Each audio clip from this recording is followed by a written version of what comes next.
Hello everyone, welcome to next step learning. ഇന്ന് നമ്മൾ discuss ചെയ്യാൻ പോകുന്നത് 6ാം ക്ലാസ്സിലെ കേരള പാഠാവലി യൂണിറ്റ് 1 അമൃതം നുകര. ഈ ഒരു ഇമേജ് നോക്കിക്കേ, അതിലൊരാൾ ചപ്പാത്തി ഉണ്ടാക്കുന്നുണ്ടല്ലേ, ഒരു കുട്ടി ഭക്ഷണം കഴിക്കുന്നുണ്ട്, അതുപോലെ ഒരു ആൺകുട്ടി കുക്ക് ചെയ്യുന്നുണ്ട്, തൊട്ടടുത്ത് നിന്നൊരു പെൺകുട്ടി നോക്കുന്നുണ്ട്. അപ്പോൾ നമ്മുടെ യൂണിറ്റ് 1 അമൃതം നുകരാം എന്ന് പറയുന്നത് ഭക്ഷണമായിട്ടും അതുപോലെ അടുക്കളയെക്കുറിച്ചൊക്കെയുള്ള കാര്യങ്ങളാണെന്ന് മനസ്സിലായല്ലോ.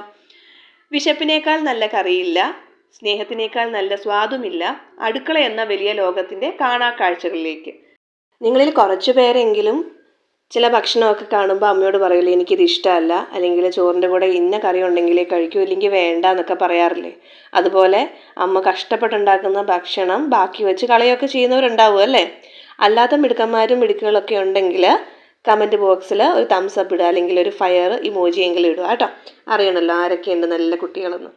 അപ്പോൾ നമുക്ക് ഒത്തിരി ഭക്ഷണം കഴിക്കാനുള്ളത് കൊണ്ട് അമ്മ നല്ല നല്ല ഭക്ഷണങ്ങളൊക്കെ ഉണ്ടാക്കി തരുന്നത് കൊണ്ടാണ് നമ്മളിങ്ങനെ അതിഷ്ടമല്ല ഇതിഷ്ടമല്ല എന്നൊക്കെ പറയുന്നത്. പക്ഷെ നല്ല വിശപ്പുണ്ടെങ്കിലോ നമ്മൾ നല്ല സ്വാദോടെ ആ ഭക്ഷണം കഴിക്കും അല്ലേ. അതുകൊണ്ടാണ് വിശപ്പിനേക്കാൾ നല്ല കറിയില്ല എന്ന് പറയുന്നത്. അതുപോലെ സ്നേഹത്തോടെ വിളമ്പി തരുമ്പോഴോ നമുക്ക് കൂടുതൽ സ്വാദ് തോന്നും. അതുകൊണ്ടാണ് മറ്റ് ആളുകൾ ഉണ്ടാക്കുന്ന ഭക്ഷണത്തേക്കാൾ കൂടുതൽ നമുക്ക് അമ്മയുടെ ഭക്ഷണം, അമ്മ ഉണ്ടാക്കി തരുന്ന ഭക്ഷണം നമുക്ക് കൂടുതൽ ഇഷ്ടം. കാരണം അമ്മയോടുള്ള സ്നേഹം കൊണ്ട് നമുക്ക് അമ്മ ഉണ്ടാക്കി തരുന്ന ഭക്ഷണവും നമുക്ക് പ്രിയപ്പെട്ടതാണല്ലേ. അപ്പോൾ അടുക്കള എന്ന വലിയ ലോകത്തിൻ്റെ കാണാക്കാഴ്ചകളിലേക്കാണ് യൂണിറ്റ് 1 അമൃതം നുകരാം നമ്മളെ കൊണ്ടുപോകുന്നത്. സദ്യയുടെ വിഭവങ്ങളിൽ പ്രധാനപ്പെട്ടതാണ് എരിശ്ശേരി. അപ്പോൾ ഇവിടെ നമ്മൾ പറയുന്നത് സദ്യയിലും ഓണത്തിൻ്റെ സമയത്തൊക്കെ ആ ഒരു സ്പെഷ്യൽ ഒക്കേഷൻസിലൊക്കെ ഉണ്ടാക്കുന്ന ഒരു വിഭവമായ എരിശ്ശേരിയെ കുറിച്ചാണ്. ഇനി ഇതെങ്ങനെയാണ് പാചകം ചെയ്യുന്നതെന്ന് നോക്കാം. വാഴക്കായും ചേനയും നന്നായിട്ട് കഴുകി അതിലേക്ക് ആവശ്യത്തിന് മുളക് പൊടിയും മഞ്ഞൾപ്പൊടിയും ഉപ്പും ചേർത്ത് വേവിച്ച് വയ്ക്കുന്നു. പിന്നെ തേങ്ങ ചുരണ്ടിയതിൽ പകുതി എടുത്ത് ജീരകവും ചേർത്ത് നന്നായി അരച്ച് ഈ ഒരു വേവിച്ച കഷ്ണത്തിലേക്ക് ഇടുന്നു. ഇതിന് ഏറ്റവും ഹൈലൈറ്റ് എന്ന് പറയുന്നത് ബാക്കി വരുന്ന കുറച്ച് തേങ്ങയുണ്ട്, നന്നായിട്ട് ഫൈനായിട്ട് ചുരണ്ടിയെടുത്ത തേങ്ങ. ഈ തേങ്ങ നന്നായിട്ട് വറുത്തെടുക്കുന്നു. അതാണ് ഇവിടെ പറയുന്നത് ഈ വറവിൻ്റെ പാകമാണ് എരിശ്ശേരിയുടെ രുചിയുടെ അടിസ്ഥാനം എന്നത്. എൻ്റെ മുത്തശ്ശിയൊക്കെ പറയാറുണ്ട് ആ ഒരു വറവിൻ്റെ പാകം എന്ന് പറയുന്നത് ഈ പുളിയുറുമ്പുണ്ട്, പുളിയുറുമ്പിൻ്റെ നിറത്തിൻ്റെ ആണെന്ന്. അതായത് അത്രയും ബ്രൗണിഷ് ആവുന്നത് വരെ വറുത്തെടുക്കണം, കരിയാതെ വറുത്തെടുക്കണം എന്നാണ്. അപ്പോൾ ഈ കടുക് താളിച്ചതും ഈ വറുത്ത തേങ്ങയും കൂടി ഈ വേവിച്ച് വെച്ച തേങ്ങയും ജീരകം അരച്ചു വെച്ച ആ ഒരു മിക്സിലേക്ക് മുകളിലേക്ക് വിതറുകയാണ് ചെയ്യുന്നത്. അപ്പോൾ ഇതാണ് ആ ഒരു എരിശ്ശേരി എന്ന് പറയുന്ന ആ ഒരു വിഭവത്തിൻ്റെ പ്രത്യേകത. അതുപോലെ അത് മാത്രമാണോ കുക്കിങ്ങിനെ കുറിച്ചോ അല്ലെങ്കിൽ ആ ഒരു റെസിപ്പിയെക്കുറിച്ച് മാത്രമാണോ ഇവിടെ പറയുന്നത്? അല്ല. സ്ത്രീയുടെ ചിരി പോലെ എരിശ്ശേരി തിളച്ചാൽ മതി എന്നാണ് പ്രമാണം എന്ന് പറയുന്നുണ്ട്. അതായത് അധികം തിളയ്ക്കാൻ പാടില്ല. അങ്ങനെ തിളച്ചാൽ എന്താണ്, അതിൻ്റെ സ്വാദ് പോകുമത്രേ അല്ലേ. അപ്പോൾ സ്ത്രീകൾ അധികം ചിരിക്കാൻ പാടില്ല, അടങ്ങി ഒതുങ്ങി ഇരിക്കണം എന്നുള്ള ഒരു ഇൻഡയറക്റ്റ് ആയിട്ടൊരു മെസ്സേജാണല്ലേ അതിലൂടെ പറയുന്നത്. വീണ്ടും എടുത്തു പറയുന്നുണ്ട്, എരിശ്ശേരി തിളയ്ക്കുന്നത് പോലെയേ പെൺകിടാങ്ങൾ ചിരിക്കാൻ പാടുള്ളൂ എന്ന ഓർമ്മപ്പെടുത്തൽ കൂടി ഈ പ്രമാണത്തിലുണ്ട്. ഈ ഒരു ഭാഗം കാലപ്പകർച്ചകൾ എന്ന ദേവകി നിലയങ്ങോടിൻ്റെ കൃതിയിൽ നിന്നാണ്. ഇനി ദേവകി നിലയങ്ങോടിനെ കുറിച്ച് കുറച്ച് കാര്യങ്ങൾ നമുക്ക് നോക്കാം. ഈ മുത്തശ്ശി ജനിച്ചത് 1928 നമ്പൂതിരി സമുദായത്തിലാണ്. മലയാളത്തിലെ ശ്രദ്ധേയായ എഴുത്തുകാരിയായിരുന്നു. അതുപോലെ ലളിതമായ ഭാഷയിലാണ് അവർ എഴുതിയിരുന്നത്. അവരുടെ രചനകളുടെ പ്രത്യേകതയും അതുതന്നെയാണ്. കാലപ്പകർച്ചകൾ എന്ന കൃതിയിലൂടെയാണ് നമ്പൂതിരി സമുദായത്തിൻ്റെ പഴയ ജീവിത രീതികളും സ്ത്രീകൾ നേരിട്ട പ്രശ്നങ്ങളും പ്രയാസങ്ങളും ഒക്കെ ഇവർ സമൂഹത്തിലേക്ക് തുറന്നു കാണിക്കുന്നതും അതുപോലെ പിന്നീട് സമൂഹത്തിലുണ്ടായ മാറ്റങ്ങളും ഇവർ ഈ പുസ്തകത്തിലൂടെ അവതരിപ്പിക്കുന്നുണ്ട്. 75-ാം വയസ്സിലാണ് എഴുത്ത് ആരംഭിച്ചത്. 2023 ജൂലൈ 6-ന് 95-ാം വയസ്സിൽ തൃശ്ശൂരിലെ വീട്ടിൽ വച്ച് അവർ അന്തരിച്ചു. അവരുടെ കൃതികൾ കേരളത്തിൻ്റെ സാമൂഹിക ചരിത്രം മനസ്സിലാക്കാൻ സഹായിച്ചു. എന്ന് വെച്ചാൽ അവർ ജനിച്ചത് നമ്പൂതിരി സമുദായത്തിലാണ്. അന്നത്തെ കാലത്തൊക്കെ വിദ്യാഭ്യാസം, സ്ത്രീകൾക്ക് വിദ്യാഭ്യാസത്തിനോ സ്വാതന്ത്ര്യമായിട്ട് പുറത്തിറങ്ങാനൊന്നും സാധിച്ചിരുന്നില്ല. അതുപോലെ തന്നെ വളരെ നേരത്തെ തന്നെ ഇവരുടെ വേളിയൊക്കെ കഴിയും. 12 അല്ലെങ്കിൽ 15 വയസ്സിലൊക്കെ തന്നെ ഇവരെ വിവാഹം കഴിച്ചയക്കും. അപ്പം അതുകൊണ്ട് തന്നെ സ്ത്രീകളുടെ ജീവിതം എന്ന് പറയുന്ന അടുക്കളയിൽ ഭക്ഷണം ഉണ്ടാക്കാനും അതുപോലെ കുട്ടികളെ നോക്കാനും വേണ്ടി മാത്രമായിരുന്നു. അപ്പോൾ അങ്ങനെയുള്ള കുറേ കാര്യങ്ങളാണ് ഈ മുത്തശ്ശിയുടെ പുസ്തകത്തിലൂടെ നമുക്ക് അറിയാൻ കഴിയുന്നത്. പ്രധാനപ്പെട്ട കൃതികൾ കാലപ്പകർച്ചകൾ, നഷ്ടബോധങ്ങളില്ലാതെ, യാത്ര, കാട്ടിലും നാട്ടിലും, വാതിൽ പുറപ്പാട്. എരിശ്ശേരിയുടെ റെസിപ്പിയാണല്ലേ നമ്മൾ കുറച്ച് മുമ്പ് വായിച്ചത്. അപ്പോൾ ഇതുമായി ബന്ധപ്പെട്ട 2 പ്രവർത്തനങ്ങൾ. ഒരു ഭക്ഷണ വിഭവം പാചകം ചെയ്യുന്നതിൻ്റെ ചില സൂചനകളുള്ള കുറിപ്പാണ് നിങ്ങൾ വായിച്ചത്. പാചകത്തെപ്പറ്റി മാത്രം പറയുന്ന കുറിപ്പാണോ ഇത്? പാചകം ചെയ്യലും പാകം തിരിച്ചറിയലും സ്ത്രീകളുടെ മാത്രം കടമയാണെന്ന ചിന്തയ്ക്ക് ഇന്നു മാറ്റം വന്നിട്ടില്ലേ? എരിശ്ശേരി തിളയ്ക്കുന്നത് പോലെയേ പെൺകിടാങ്ങൾ ചിരിക്കാൻ പാടുള്ളൂ. ഇതിനോടുള്ള നിങ്ങളുടെ പ്രതികരണം എന്ത്? ചർച്ച ചെയ്ത് കണ്ടെത്തലുകളും അഭിപ്രായങ്ങളും അവതരിപ്പിക്കും. 2 ചോദ്യങ്ങളുണ്ട്. ആദ്യത്തെ ചോദ്യത്തിൽ തന്നെ 2 കാര്യങ്ങളുണ്ട്. അപ്പോൾ എങ്ങനെ ഉത്തരം എഴുതാം? പാചകത്തെക്കുറിച്ച് മാത്രമുള്ള കുറിപ്പാണോ എന്ന് ചോദിച്ചിട്ടുണ്ട് അല്ലേ? നമ്മുടെ അഭിപ്രായങ്ങൾ എഴുതുമ്പോൾ അല്ല അല്ലെങ്കിൽ അതെ എന്ന് മാത്രം എഴുതാതെ ചോദ്യത്തിൽ നിന്ന് കൂടി ചില ഭാഗങ്ങൾ എടുത്ത് എഴുതാനായിട്ട് ശ്രമിക്കുക. അതായത് പാചകത്തെ പറ്റി മാത്രം പറയുന്ന കുറിപ്പല്ല ഇത് എന്ന് ഒരു വാക്യമായിട്ട് എഴുതാൻ ശ്രമിക്കുക. ഇനി രണ്ടാമതൊരു ചോദ്യം ഈ ആദ്യത്തെ ക്വസ്റ്റ്യനിലുണ്ട്. പാചകം ചെയ്യലും അതിൻ്റെ പാകം തിരിച്ചറിയലൊക്കെ സ്ത്രീകളുടെ മാത്രം കടമയാണോ, അതിൽ മാറ്റം വന്നിട്ടുണ്ടോ എന്ന് ചോദിക്കുന്നുണ്ട്. ഈ കുറിപ്പ് പാചകം ചെയ്യുന്നതിനെ കുറിച്ച് മാത്രമല്ല പറയുന്നത്. എരിശ്ശേരി പാചകം ചെയ്യുന്ന രീതിയും അതിൻ്റെ രുചിരഹസ്യവും രസകരമായി അവതരിപ്പിക്കുന്നതിനൊപ്പം പഴയ കാലത്തെ സാമൂഹിക ആചാരങ്ങളെയും ഈ കുറിപ്പ് പരിചയപ്പെടുത്തുന്നു. പണ്ടുകാലത്ത് പാചകവും വീട്ടുജോലികളും സ്ത്രീകളുടെ മാത്രം ഉത്തരവാദിത്വമാണെന്നാണ് സമൂഹം കരുതിയിരുന്നത്. എന്നാൽ ഇന്ന് കാലം മാറി. സ്ത്രീകളും പുരുഷന്മാരും ഒരേപോലെ പാചകം ചെയ്യുകയും വീട്ടുജോലികൾ പങ്കുവയ്ക്കുകയും ചെയ്യുന്നു. പല ഹോട്ടലുകളിലും വീടുകളിലും പുരുഷന്മാർ മികച്ച പാചകക്കാരാണ്. അതുകൊണ്ട് പാചകം സ്ത്രീകളുടെ മാത്രം കടമയല്ല. കുടുംബത്തിലെ എല്ലാവരും ചേർന്ന് ഉത്തരവാദിത്വങ്ങൾ പങ്കിടണം എന്നതാണ് ഇന്നത്തെ നല്ല കാഴ്ചപ്പാട്. അപ്പോൾ വീഡിയോ പൗസ് ചെയ്തിട്ട് എഴുതിയെടുക്കുക. അടുത്ത ചോദ്യത്തിലേക്ക് പോവാം. രണ്ടാമത്തെ ചോദ്യം എന്തായിരുന്നു? എരിശ്ശേരി തിളയ്ക്കുന്നത് പോലെ പെൺകുട്ടികൾ ചിരിക്കാൻ പാടുള്ളൂ. ഇതിനോടുള്ള നിങ്ങളുടെ പ്രതികരണം എന്താണ് എന്നാണ് ചോദിച്ചത് അല്ലേ? അപ്പോൾ എന്തെഴുതാം? ഈ അഭിപ്രായത്തോട് എനിക്ക് യോജിപ്പില്ല. പെൺകുട്ടികൾ എങ്ങനെ ചിരിക്കണമെന്ന് മറ്റാരും തീരുമാനിക്കേണ്ടതില്ല. ആണിനും പെണ്ണിനും ഒരേപോലെ സന്തോഷം തുറന്ന് പ്രകടിപ്പിക്കാനുള്ള സ്വാതന്ത്ര്യമുണ്ട്. എല്ലാവർക്കും തുല്യ അവകാശവും ബഹുമാനവും ലഭിക്കണം. അതിനാൽ പഴയ കാലത്തെ ഇത്തരം തെറ്റായ വിശ്വാസങ്ങൾ മാറ്റി സമത്വവും സ്വാതന്ത്ര്യവും അംഗീകരിക്കേണ്ടതാണ്. ഇനി വളരെ കുറഞ്ഞ വാക്യങ്ങളിലായിട്ട് നമുക്ക് എളുപ്പത്തിൽ എഴുതാവുന്നതാണ് ഈ ചോദ്യത്തിൻ്റെ ഉത്തരം.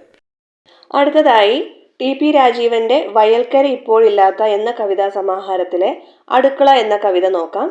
നെല്ലും ഗോതമ്പും ചോളവും ബാർലിയും കരിമ്പും മുന്തിരിയും മധുരനാരങ്ങയും മത്സരിച്ചു വിളയുന്ന ഈ താഴ്വരയിൽ ആടും കോഴിയും താറാവും പന്നിയും ഒരുമിച്ച് മേയുന്ന ഈ വീട്ടിൽ ആര് മറന്നു വച്ചു ഈ അടുക്കള? ഇതിൻ്റെ അർത്ഥം എന്താണ്? കവിത ആരംഭിക്കുന്നത് തന്നെ ഒരു വലിയ സമൃദ്ധിയുള്ള ഒരു താഴ്വരയും വീടിനെ കുറിച്ചൊക്കെയാണല്ലേ. അതായത് നെല്ലും ഗോതമ്പും മുതൽ കരിമ്പും മധുരനാരങ്ങയൊക്കെ വിളയുന്ന ഒരു താഴ്വരയും ആടും കോഴിയും മുതൽ മറ്റ് ജീവജാലങ്ങളെല്ലാം ഒരുമിച്ച് മേയുന്ന ഒരു വീടിനെ കുറിച്ചും പറഞ്ഞാണ് കവിത ആരംഭിക്കുന്നത്. പക്ഷെ ഇതിൽ നിന്നെല്ലാം വേറിട്ട് നിൽക്കുന്ന ഒന്നായിട്ടാണ് കവി അടുക്കളയെ സൂചിപ്പിക്കുന്നത്. അതായത് ഇത്രയും സമൃദ്ധിയുള്ള ഒരു നാട്ടിൽ ആരോ മറന്നു വെച്ചു പോയ ഒന്നായിട്ടാണ് കവി ഇവിടെ അടുക്കളയെ വിശേഷിപ്പിക്കുന്നത്. ഒരു പക്ഷേ എൻ്റെ അമ്മയുടെ അമ്മയുടെ അമ്മയുടെ ജീവിച്ചിരുന്നിരിക്കാൻ പോലും ഇടയില്ലാത്ത അമ്മയുടെ അമ്മയായിരിക്കാം. അപ്പോൾ ആദ്യ ഭാഗത്ത് പറയുന്നത് എന്താണ്? ഈ അടുക്കളയുടെ ഉടമസ്ഥാവകാശത്തെ കുറിച്ചാണ് പറയുന്നത് അല്ലേ. അതായത് അമ്മയുടെ അമ്മയുടെ അമ്മയുടെ എന്നാണ് പറയുന്നത്.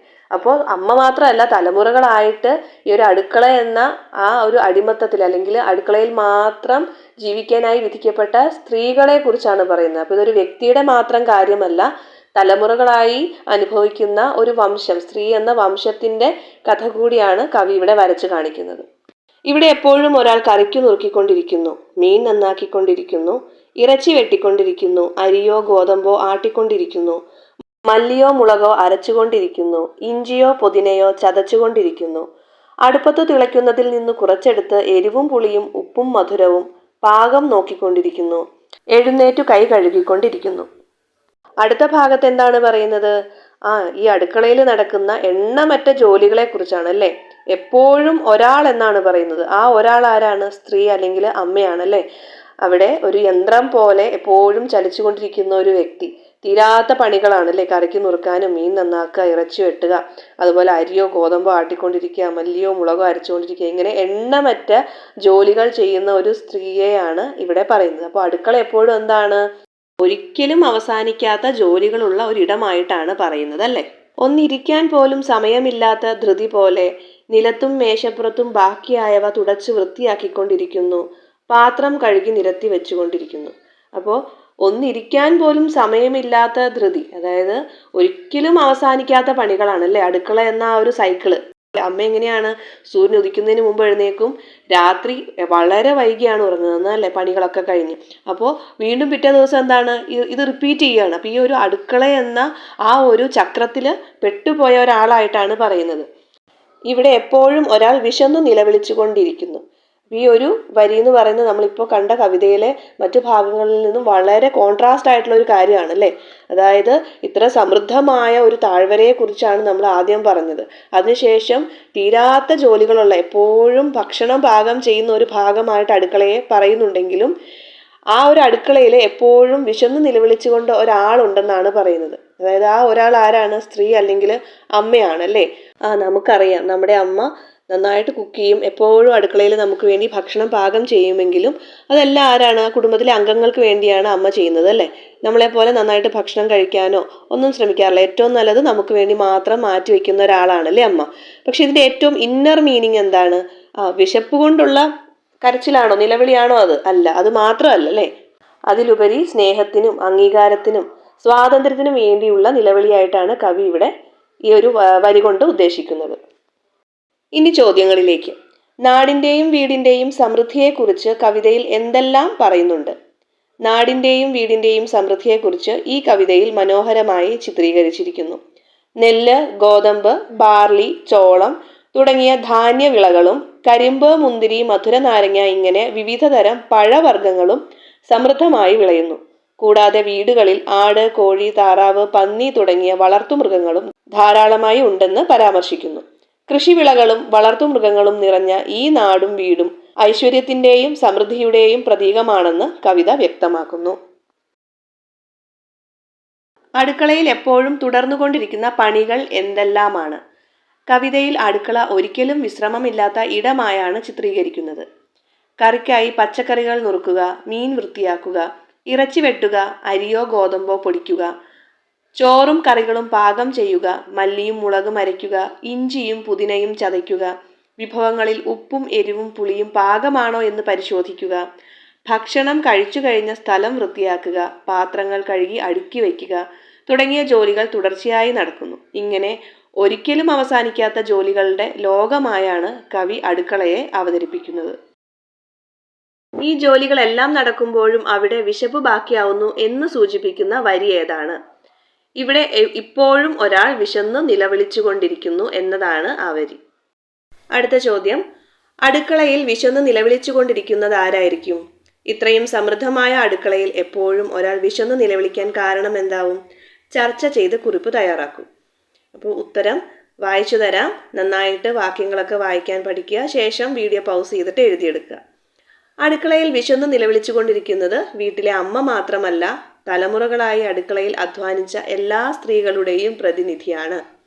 എൻ്റെ അമ്മയുടെ അമ്മയുടെ അമ്മയുടെ ജീവിച്ചിരുന്നിരിക്കാൻ പോലും ഇടയില്ലാത്ത അമ്മയുടെ അമ്മ എന്ന പ്രയോഗത്തിലൂടെ ഒരു സ്ത്രീയുടെ മാത്രം കഥയല്ല, തലമുറകളായി അടുക്കളയിൽ വിശ്രമമില്ലാതെ പണിയെടുത്ത സ്ത്രീകളുടെ ജീവിതമാണ് കവി വരച്ചു കാട്ടുന്നത്.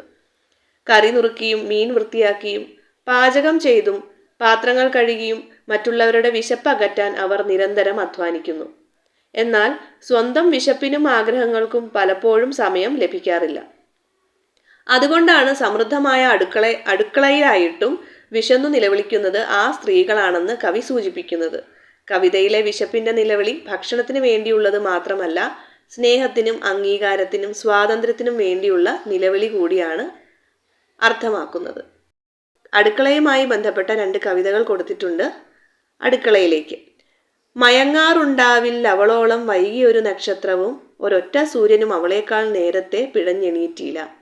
ആറ്റൂർ രവിവർമ്മയുടെ സംക്രമണം എന്ന കവിതയിൽ നിന്നാണ്. അതുപോലെ അടുക്കളയിലെ തേഞ്ഞു തീരുന്ന വീട്ടുപകരണമാണു ഞാൻ. എൻ്റെ കുട്ടികൾക്ക് ചിലപ്പോൾ എണ്ണമറ്റ പലഹാരങ്ങൾ നിർമ്മിക്കുന്ന ഒരു യന്ത്രമാണു ഞാൻ. സാവിത്രി രാജീവന്റെ പ്രതിഷ്ഠ എന്ന കവിതയിൽ നിന്നും. ഈ കവിതാഭാഗങ്ങൾക്ക് അടുക്കള എന്ന കവിതയുമായുള്ള ബന്ധം വിശകലനം ചെയ്ത് കുറിപ്പ് തയ്യാറാക്കാനാണ് പറഞ്ഞിരിക്കുന്നത്. ടി.പി. രാജീവന്റെ അടുക്കള, ആറ്റൂർ രവിവർമ്മയുടെ സംക്രമണം, സാവിത്രി രാജീവന്റെ പ്രതിഷ്ഠ എന്നീ കവിതകളിൽ അമ്മയുടെ അടുക്കള ജീവിതമാണ് പ്രധാന വിഷയം. 3 കവിതകളും അമ്മമാരുടെ അധ്വാനത്തെയും ത്യാഗത്തെയും ഓർമ്മിപ്പിക്കുന്നു. അടുക്കള എന്ന കവിതയിൽ തലമുറകളായി അമ്മമാർ അടുക്കളയിൽ കഠിനാധ്വാനം ചെയ്യുന്നതാണ് കവി പറയുന്നത്. പാചകം ചെയ്യുക, അരയ്ക്കുക, നുറുക്കുക, പാത്രം കഴുകുക, വീട് വൃത്തിയാക്കുക തുടങ്ങിയ ജോലികൾക്ക് ഒരിക്കലും അവസാനമില്ല. എല്ലാവരുടെയും വിശപ്പ് മാറ്റുന്ന അമ്മ പലപ്പോഴും സ്വന്തം വിശപ്പും ക്ഷീണവും മറന്നുപോകുന്നു. അതുകൊണ്ടാണ് അടുക്കളയിൽ എപ്പോഴും ഒരാൾ വിശന്നിരിക്കുന്നുവെന്ന് കവി സൂചിപ്പിക്കുന്നത്. സംക്രമണം എന്ന കവിതയിൽ അമ്മയുടെ കഠിനാധ്വാനം സമയത്തോടാണ് താരതമ്യം ചെയ്യുന്നത്. എല്ലാവരും ഉറങ്ങിയ ശേഷമാണ് അമ്മ ഉറങ്ങുന്നത്. എല്ലാവരും എഴുന്നേൽക്കുന്നതിനു മുൻപേ ജോലികൾ ആരംഭിക്കുന്നു. കുടുംബത്തിന്റെ സന്തോഷത്തിനും സുഖത്തിനുമായി സ്വന്തം വിശ്രമം പോലും അമ്മ മാറ്റിവെക്കുന്നു. പ്രതിഷ്ഠ എന്ന കവിതയിൽ അടുക്കളയിലെ നിരന്തര ജോലികൾ അമ്മയെ ഒരു യന്ത്രം പോലെ മാറ്റുന്നതാണ് പറയുന്നത്. ഉപയോഗിച്ച് തേഞ്ഞു പോകുന്ന അടുക്കള ഉപകരണങ്ങളെ പോലെ അമ്മയും പതിയെ ക്ഷീണിക്കുന്നു. സ്വന്തം ആഗ്രഹങ്ങൾ മാറ്റിവെച്ച് കുടുംബത്തിനായി ജീവിക്കുന്ന അമ്മയുടെ ജീവിതമാണ് കവിതയിൽ അവതരിപ്പിക്കുന്നത്. ഈ 3 കവിതകളും അമ്മയുടെ സ്നേഹവും ത്യാഗവും അശ്രാന്തമായ അധ്വാനവും നമ്മെ ഓർമ്മിപ്പിക്കുന്നു. കുടുംബത്തിന്റെ നന്മയ്ക്കായി നിശബ്ദമായി അധ്വാനിക്കുന്ന അമ്മമാരെ സ്നേഹിക്കണമെന്നും അവരുടെ പ്രയത്നത്തെ ആദരിക്കണമെന്നും ആണ് ഇതിലൂടെ നാം മനസ്സിലാക്കേണ്ടത്. അമ്മയുടെ അധ്വാനത്തിന്റെ വില മനസ്സിലാക്കി അവരെ സഹായിക്കുകയും നന്ദിയോടെ കാണുകയും വേണമെന്ന് ഈ കവിതകൾ നമ്മെ പഠിപ്പിക്കുന്നു.